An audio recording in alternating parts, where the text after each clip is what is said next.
السلام عليكم.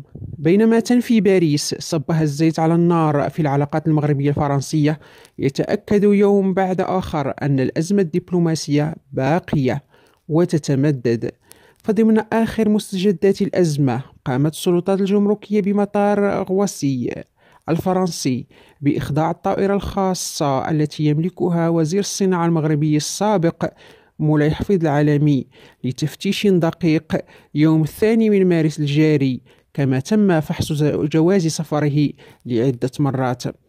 ووفق ما نقله موقع لوديسك عن مصادر، فإن طائرة مولاي حفيظ العالمي خضعت لعملية مراقبة جمركية دقيقة بمدينة غواصي الفرنسية، رغم أن السرية جزء من الخدمة أثناء رحلة على متن طائرة خاصة، إذ لا يتم فحص الأمتعة إلا قليلا، كما أن موظفي الجمارك يكونون غائبين.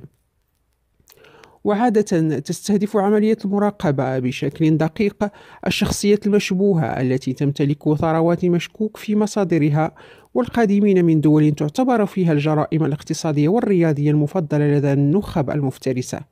وتساءل مصدر لوديسك كيف يمكن تفسير ما وقع مع وزير الصناعة والتجارة السابق مولاي حفيظ العالمي، إن لم يكن هذا السلوك متعمدا من طرف السلطات الفرنسية، خصوصا بعد أزمة التأشيرات وما تلاها من مضايقات تستهدف بشكل خاص صناع القرار المغاربة.